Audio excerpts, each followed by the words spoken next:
Muy buenas tardes, estimados alumnos. Bueno, el día de hoy vamos a continuar con estas clases. Vamos a hablar el día de hoy sobre el mercantilismo. El mercantilismo se desarrolló prácticamente durante el siglo XVI al siglo XVII y XVIII, teniendo sus últimos rezagos en el siglo XVIII y XIX, cuando toma auge el capitalismo. Vamos a ver de qué se trata en sí esto del mercantilismo como sistema económico.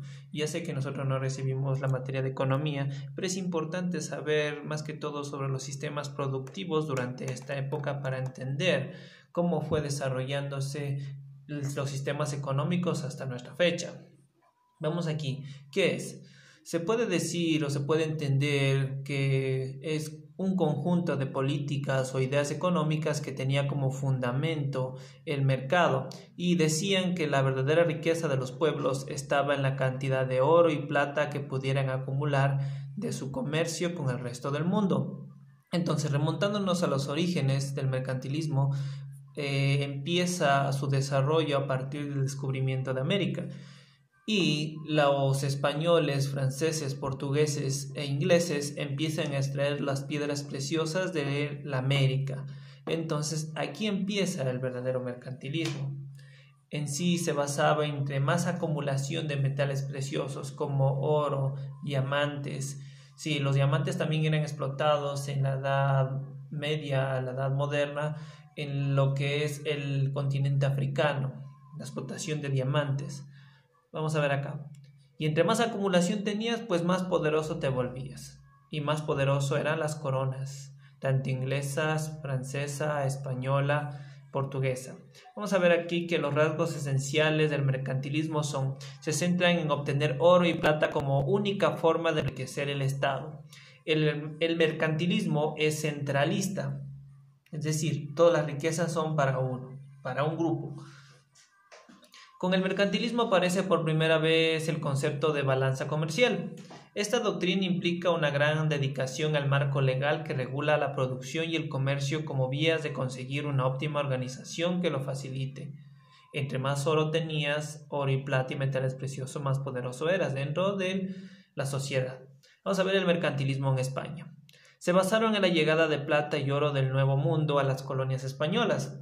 Cuando se secó la fuente de materiales, la prosperidad indujo a la gente y los recursos a trasladarse especialmente a Puerto de Sevilla, en donde recibían todos los productos traídos de América.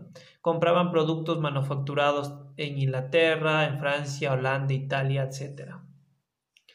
Empezó aquí la producción de moneda y también su falsificación en gran masa, ¿no? Todas las medidas fracasaron para el siglo XVII. España estaba en una situación de pobreza. La población había disminuido y carecía la industria, agricultura y ganadería. ¿Qué pasó en esta época? Empiezan, sí, las colonias americanas al ya haber sido explotadas. En esta época, entrando al siglo XVIII, España empieza una situación de pobreza porque ciertos grupos acumularon las riquezas, pero no se repartieron efectivamente. Entonces, vamos a ver que de poco va a empezar el declive de la monarquía por esto. Vamos a ver el mercantilismo en Francia. Nace a principios del siglo XVI. Jean-Pierre Baptiste Colbert fue el principal impulsor de las ideas mercantilistas en Francia. Con Colbert, el gobierno se implicó mucho para la economía, para acrecentar las exportaciones. Colbert redujo las tasas aduaneras interiores y construyó una importante red de carreteras. Las políticas de Colbert restauraron eficaces la industria, la economía francesa creció y Francia se convirtió en una de las mayores potencias europeas. Vamos a ver el mercantilismo de la corona inglesa en Inglaterra. Aquí se instauraron tasas aduaneras sobre las importaciones y las subvenciones a la exportación. Vamos a ver que estas tasas aduaneras son las que van a propiciar la independencia de las colonias británicas en América. Estas políticas contribuyeron en gran medida a que Inglaterra se convirtiera en la mayor potencia comercial del mundo y una potencia económica internacional durante la época moderna, media y moderna, esencialmente marino. Inglaterra se moderniza cuando artesanos, comerciantes y fabricantes abandonaban Francia por cuestiones religiosas. Causas de la Revolución Industrial. Inglaterra tenía mucha gente que podía trabajar en las nuevas fábricas. No había guerras en Inglaterra, las personas tenían tiempo de sobra para hacer máquinas y utilizarlas. Esa fue una de las causas para que empiece la revolución industrial. Existía tiempo. Inglaterra tenía carbón y hierro, el combustible necesario para correr las fábricas. Inglaterra tenía gente rica que usaba su dinero para construir fábricas. Consecuencias de la revolución industrial: la disminución del trabajo artesanal y aumento de la población de mercaderías manufacturadas, creación de grandes empresas con la utilización de trabajadores asalariados, mayor concentración de riquezas, avances en los sistemas de transportes a vapor. Posteriormente, estas invenciones y transportes a vapor son exportadas a América, en especial en Estados Unidos. Ahí tenemos un ejemplo en el río Mississippi, utilizaban barcos impulsados por vapor.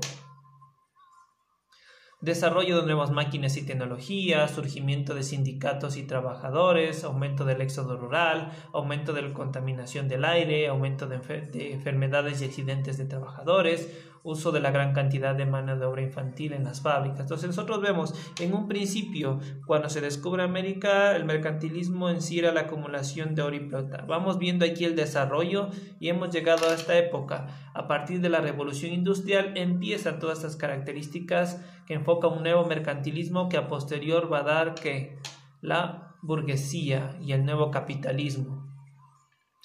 ¿Cómo se obtenía oro los estados? Extrayéndole obviamente de las colonias, como en el caso de España con respecto a América, por medio del comercio exterior, gracias a la guerra y la piratería también. Vamos a ver la balanza comercial. La balanza procura que haya un equilibrio entre las importaciones y las exportaciones, que era la unidad de realidad del mercantilismo. Sirve para mantener un saldo favorable. Debería existir una cantidad igual entre importación y exportación con las colonias americanas, con el viejo mundo. Y aquí empieza el monopolio comercial sobre las grandes potencias de aquellas épocas, la cual era la corona española, la corona británica y ciertas colonias y ciertas monarquías como la portuguesa, francesa. Vemos acá ¿qué es el monopolio comercial? Es cuando una empresa tiene el poder absoluto de vender su producto. Nadie puede vender lo mismo que ella, porque solamente esta empresa puede vender y las ganancias son solo para la empresa. El único comprador y vendedor en aquellos tiempos era España. Contra ese único comprador y vendedor se encontraban los países de Inglaterra, Francia, Holanda, con flores y fletes. Listo, eso sería todo con respecto al monopolio comercial. Espero que les haya agradado esta mini clase súper breve y repasen por favor y nos estaríamos viendo. Saludos.